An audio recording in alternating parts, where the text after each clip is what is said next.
Hoje nós vamos dar continuidade ao nosso estudo na carta que Paulo escreveu aos Romanos. Nós estamos vendo o capítulo 6. Semana última que nós estudamos, nós vimos do versículo 1 até o 13º versículo. Hoje nós vamos ver o versículo 14 até o fechamento do capítulo, que é o versículo 23. Pode parecer um pouco assim cansativo e repetitivo, porque de fato o apóstolo Paulo assim está, repetitivo, mas de uma forma que a igreja precisava ouvir, atentar para as instruções que o apóstolo passava. A questão era, existia um grande entrave, que os judeus não aceitavam a graça do Senhor através do nosso Senhor Jesus Cristo. E eles adotavam e adoravam a lei. Paulo, com muito cuidado, com propriedade bíblica, ele mostrou para eles que certas ferramentas nos fazem dependentes do pecado. E a questão que Paulo fala é quem reina em você, quem tem domínio na sua vida. E ele diz, portanto, não reine o pecado em nossas vidas.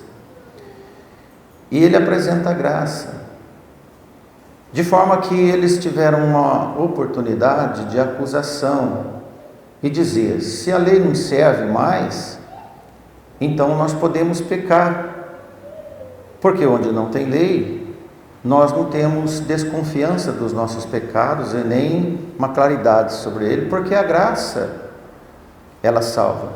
Então Paulo fala, onde tem pecado, superabundou a graça de Deus. E como lidar com esta nova situação? É o assunto que Paulo procura ensinar à igreja. Como somos bíblicos, é o assunto que nós procuramos falar para a igreja. Eu sei que a maioria dos crentes gostam de pregações diferentes, de pouco conteúdo bíblico e de muito conteúdo pessoal, de autoajuda, de prosperidade, de um certo avivamento, mas nós optamos por seguir a palavra do Senhor para ensinar você como agir fora das emoções e na razão da palavra de Deus. Dessa forma nós vamos ler o 6º capítulo, a partir do verso 14, e nós vamos ler, aliás, o verso 15, e nós vamos ler até o 20º versículo, depois no fim a gente vai ler os outros. E diz assim o apóstolo, capítulo 6 e versículo 15 em diante.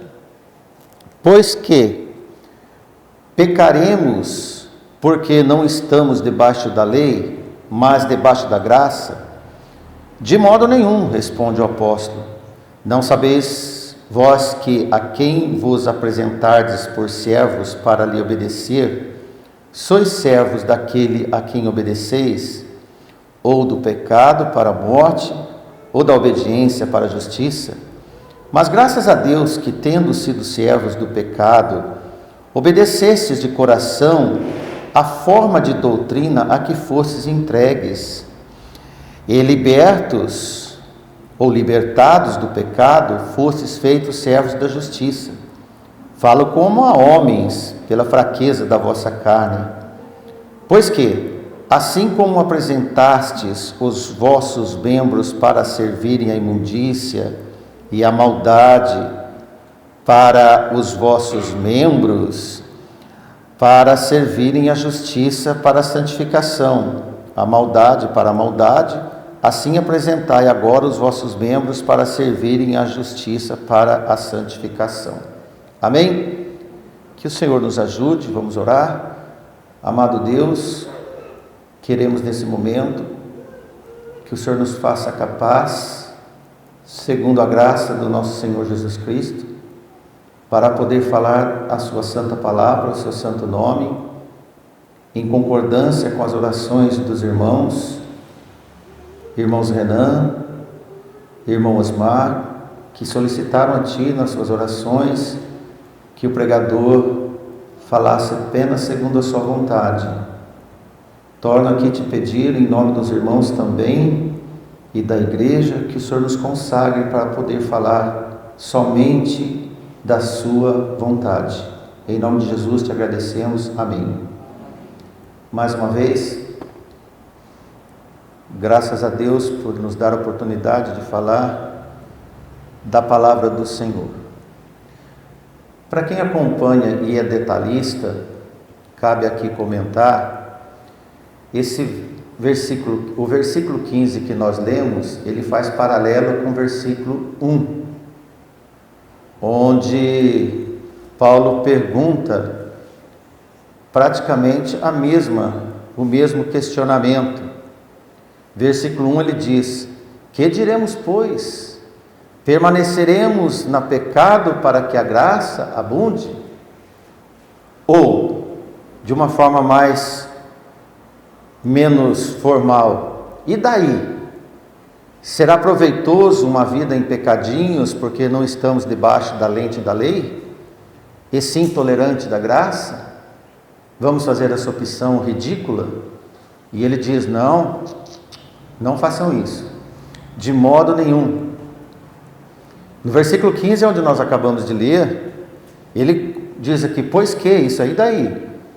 Vamos pecar porque não estamos mais sobre o jugo, debaixo da lei, mas debaixo da graça? De modo nenhum.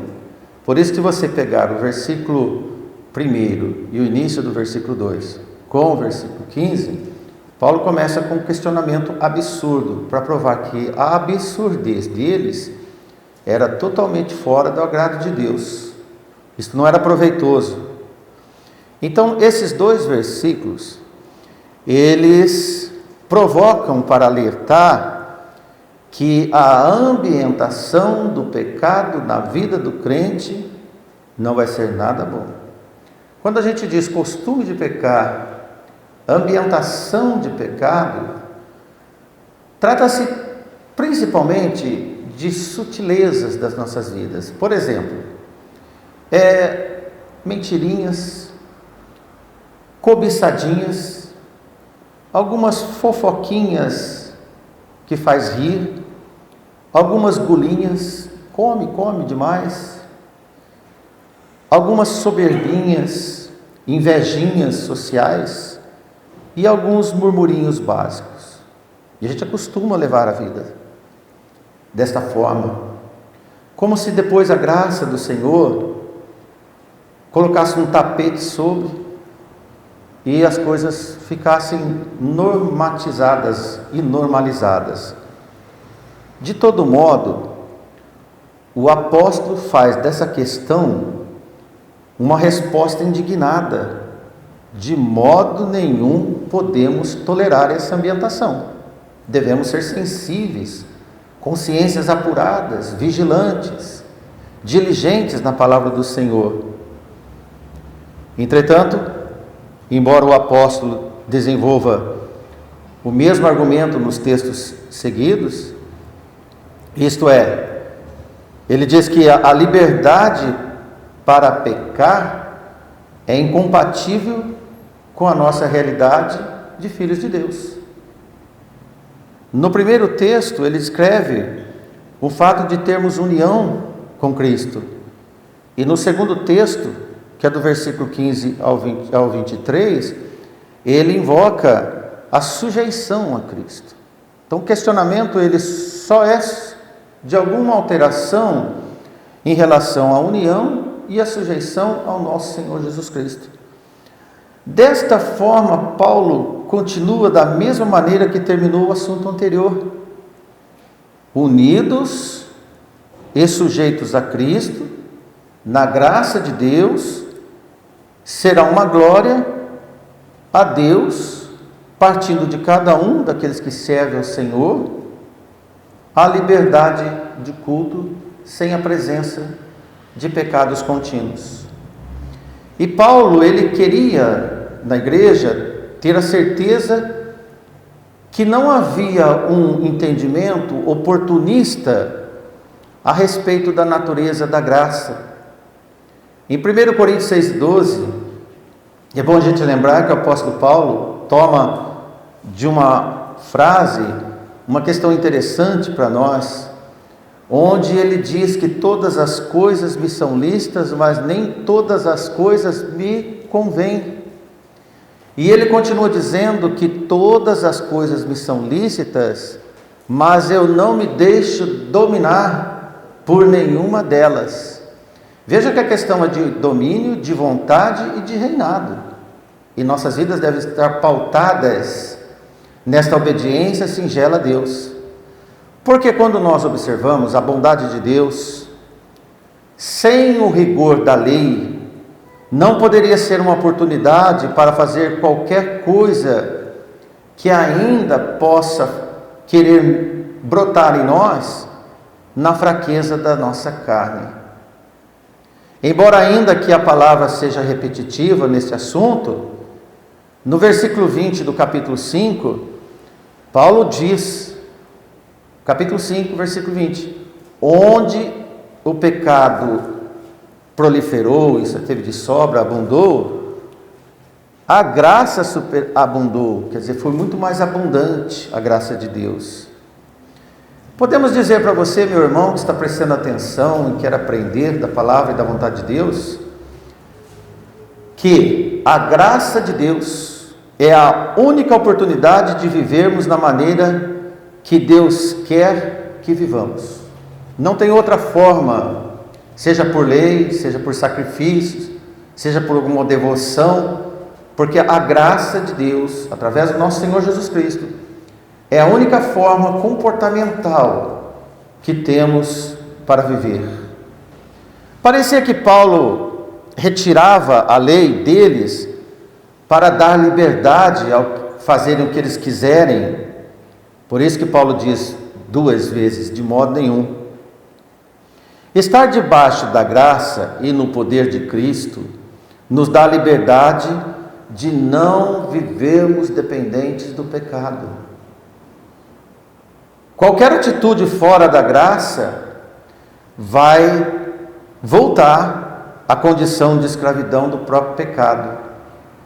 Todos os seres humanos, desde as criancinhas que estão entre nós, todos nós nascemos escravizados pela nossa natureza pecadora, e disso nós sabemos, descendência de Adão. Embora os homens pregam a liberdade neste mundo da modernidade que nós temos, do pós-modernismo, que vem se evoluindo no chamado grupo progressista das ideologias, eles querem exigir dos governos a liberdade individual para que cada um faça o que quiser da vida. É isso que os nossos filhos estão aprendendo na escola. O direito de fazer o que quiser. Se ele quiser ser homem, ele vai ser. Se ele quiser ser mulher, ele vai ser. Se ele quiser ser um hermafrodita, ele vai ser. Se ele quiser se comportar como um animal, ele se comporta. Se ele quiser andar nu, ele anda.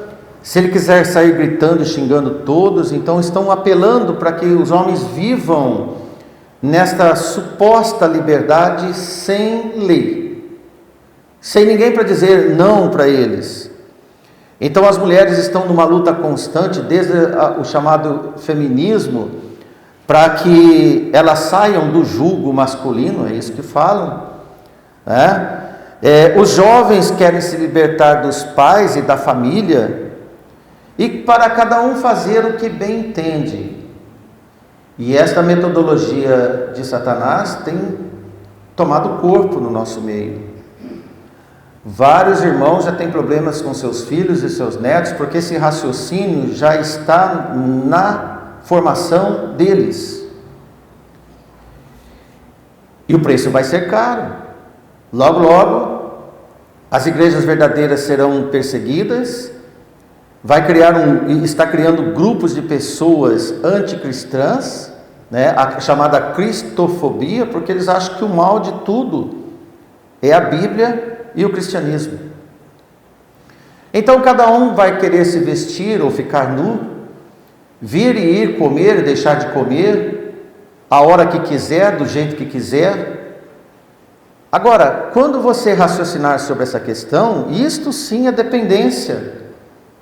Isto sim é dependência de desejos da carne desenfreados.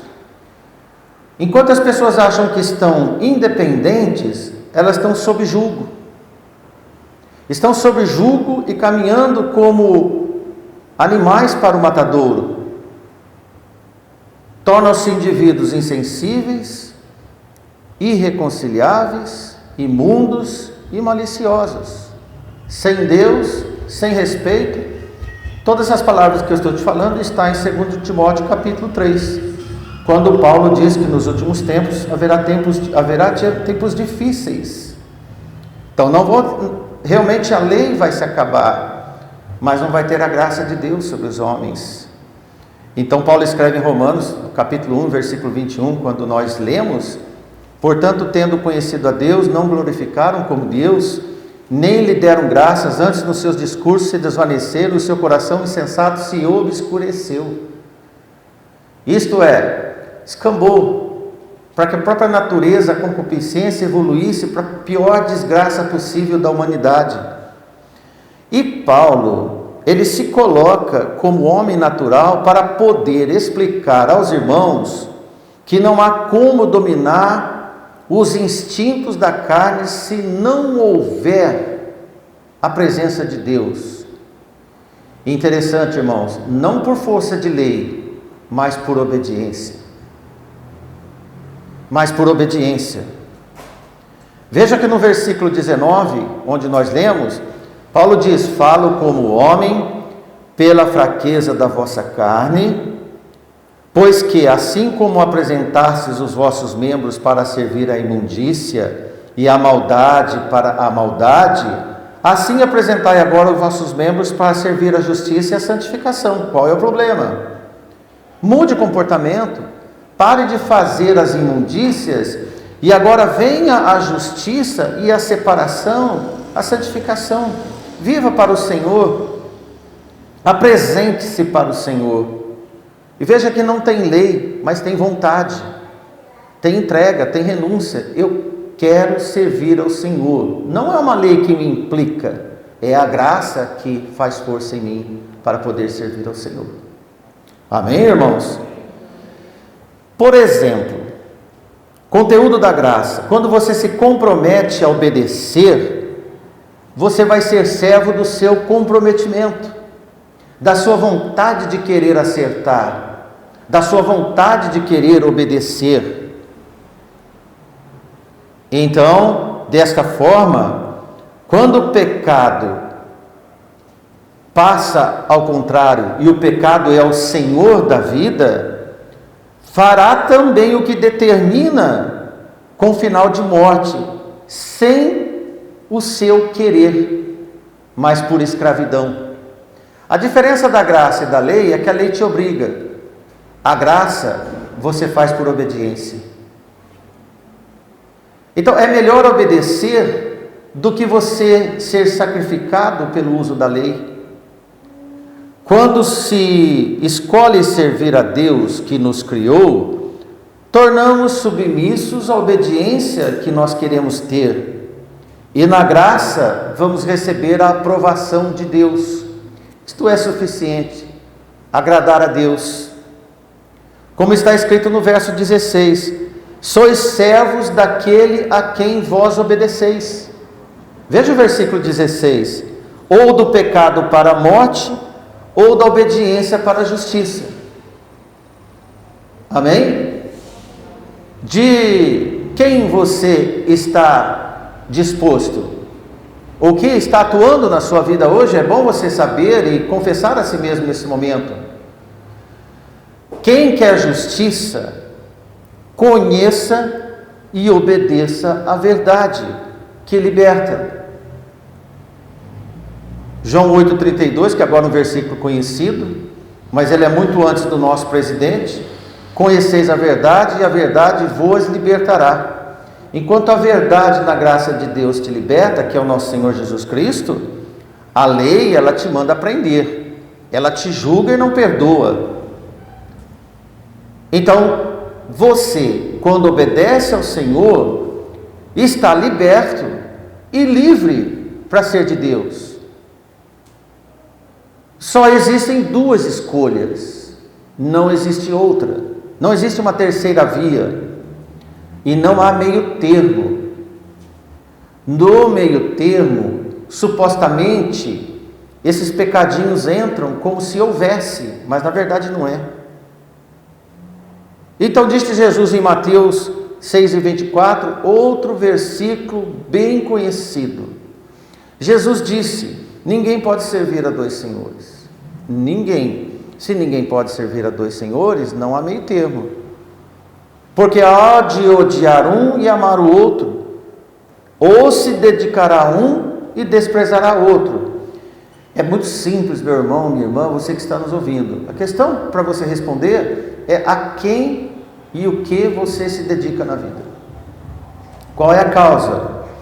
Embora muitos crentes procuram viver uma vida dupla, socialmente aceita, e pela tristeza em dizer religiosamente também aceita em muitas igrejas, ele vai tumultuar tudo na sua vida, a partir da sua alma. O resultado de uma vida misturada com coisas supostamente boas, certamente levarão a confusão e morte.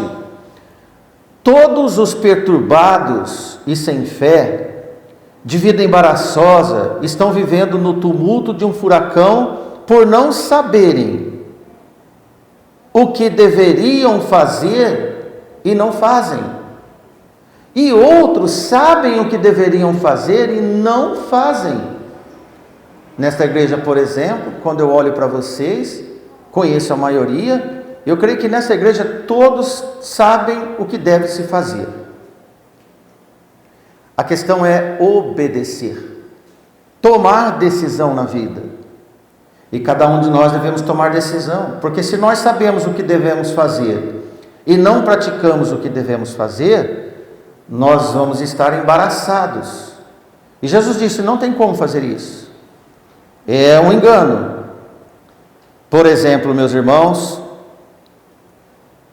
quando estamos dessa forma, ou quando alguém está dessa forma, é como um lento afogamento, uma lenta asfixia. Toma esse exemplo porque hoje está na pauta. Ninguém quer ser entubado por esse vírus chinês, por consequências de já o último estágio, porque depois do entubamento, se não sair de lá salvo, vai para o cemitério, e as covas já estão abertas. Não estou falando de segredo nem colocando medo em vocês. Os governos e prefeitos estão abrindo covas. Correto, irmãos? Como que se comportam as pessoas que contraem esse vírus e está entubado? Eles estão travando uma luta contra a asfixia no pulmão, pela falta de ar. Mas tem oxigênio no ar, estamos respirando, mas o pulmão deles não consegue trazer esse oxigênio para levar para as hemoglobinas e poder viver. Então tem oxigênio, mas eles não conseguem captar. Assim é quem vive no domínio do pecado, sabendo que existe uma vida melhor, está perto dele, está no ambiente dele, como na igreja, por exemplo, quando você ouve as pregações. Escravidão é isso. Você sabe que pode sair, mas não consegue sair. Bem perto da liberdade e da vida, mas não alcança. E colocam tubos de 100% de oxigênio nas pessoas. E mesmo assim, muitos não resistem. A pregação é assim, 100% da palavra de Deus. Sabem que ela é boa, mas não entra e não transforma o coração. Dos dois lados são tristes. As duas mortes são tristes. No reinado do pecado, o fim não é desconhecido. As algemas prendem cada vez mais e vão se prendendo, fixando. já sentindo o pré-anúncio, o cheiro da morte, mas não conseguem sair da vida pregressa. E a lei aponta: você está errado, você está errado, você está errado. A pena é morte, é pena de morte, a pena capital. Situação mortal que todos os homens nasceram é essa, sendo alguns preferiram obedecer o chamado de resgate no seu tempo aceitável. Nós vemos pelo menos 2 versículos que podemos dar certeza do tempo aceitável para você. E a palavra de Deus diz que nós devemos remir o tempo, aproveitar o tempo quando temos tempo. Por exemplo, hoje é tempo. Você está ouvindo a palavra de Deus, conscientizando de decisões que você deve tomar. Então hoje é tempo. Em Hebreus 13:15 diz: enquanto se diz, hoje se ouvirdes a sua voz, não endureceis os vossos corações como na provocação. Os judeus ouviram a voz do Senhor, a voz dos profetas, mas eles endureceram, então provocaram o Senhor. E Eclesiastes 12:1, excelente e de vasto conhecimento, que diz: lembra do teu Criador nos dias da tua mocidade, antes que venham os maus dias e cheguem os anos dos quais venha dizer, não tenho neles contentamento. Quem sabe da verdade, despreza a verdade, vai ter um dia que vai querer a verdade, mas vai se comportar igual aquele entubado do vírus. Ele queria viver, mas o seu tempo de vida já passou. A morte já é certa. Atente para isso. Não é uma pregação do medo, é uma pregação de conscientização. Porque se nós estivéssemos pregando a pregação que muitos gostam de ouvir, de avivamento, de progresso, de autoajuda, o evangelho coxa, talvez a igreja estaria lotada. E eu agradeço a Deus porque nós temos um excelente número aqui, pessoas que estão nos ouvindo. Mas a verdade é esta: porque é impossível você ficar neutro, mas é possível você fingir que é trigo.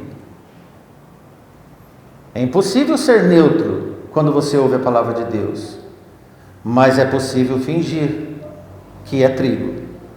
O joio se espalha na seara do Senhor e ele sempre brota forte e viçoso. Sabe que alguns joios são mais aparentosos e vigorosos que o próprio trigo que sofre para dar seu fruto? O verdadeiro crente, é o que eu estou dizendo para você, ele pode até pecar, ele cai, ele é criticado, mas ele não é servo do pecado. O pecador é servo do pecado, enquanto o crente é obediente ao seu Salvador. A raiz de tudo, para todos nós nesse momento, é a quem nós servimos. A serviço de qual reino? Quem é o seu Senhor? Quem é o senhorio da sua vida? Quem serve no serviço do reino eterno está num processo árduo de transformação sobre a graça de Deus para tornar-se cada dia mais semelhante ao seu Senhor, para não ser confundido no dia da sua vinda. E vive em esperança. A luta dos salvos não é para ser melhor que os outros. Os irmãos dessa igreja, você que está nos ouvindo, a sua luta não é ser para melhor que o seu irmão que está ao lado. É para ser igual ao Salvador e chamar o seu irmão para estar junto. Amém? Qualquer um que estivesse vivendo em Roma naqueles tempos, quando Paulo escreveu essa carta, conhecia muito bem, mais que qualquer um de nós, de relacionamento entre servos, escravos e senhor. Irmãos, você só vai entender melhor o significado de escravidão quando você souber o que é escravo. E esses irmãos em Roma sabiam, porque eles viam desfilar nas ruelas, nas ruas de Roma, aqueles que estavam sob domínio do senhor cruel, mau, imundo e maldoso. Coisas horríveis aconteciam com aquele escravo ou escrava. e ninguém poderia defender aquele escravo. Não havia possibilidade de questionamento na justiça. Era propriedade de um senhor maldoso e imundo. E sofriam as piores atrocidades em público, por exemplo. Ainda eles poderiam ser vistos arrastados, vivos nas ruas, sendo esfoliados, puxando por animais, violentados, que cortasse as mãos deles em público, ou furasse os olhos, como fizeram com Sansão os filisteus, ou matasse de forma cruel, pois este era o destino desses infelizes escravos. Imagine escravos sofrendo. Imagine esses escravos sofrendo. Como, irmãos, que eles não sonhavam nessas angústias sem parar. Esse desespero contínuo, se eles pudessem ter a oportunidade de ter um Senhor bom, um Senhor que cuidasse deles, que alimentasse, que não espancasse, que cuidasse das suas feridas. Pois então, aí nós vamos entender melhor o que é ter um Senhor misericordioso e bondoso em nós.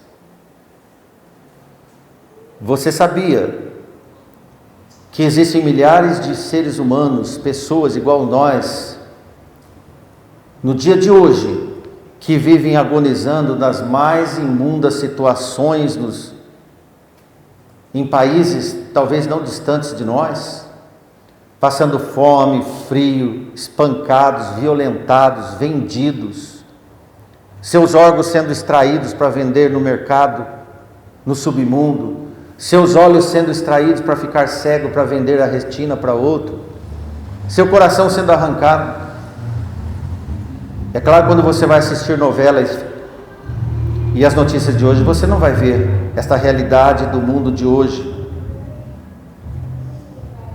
Será que eles também não clamam por uma liberdade? Uma única oportunidade na vida? Qual o preço eles pagariam para sair dessa situação? Por um Senhor que viesse lhes resgatar, por alguém que comprasse a sua liberdade, a sua carta de alforria. Se um dia essas pessoas experimentassem que a liberdade poderia lhe dar uma outra oportunidade, agora, irmãos, quem está no pecado, Satanás impede que veja esta real situação similar de quem está no domínio do pecado.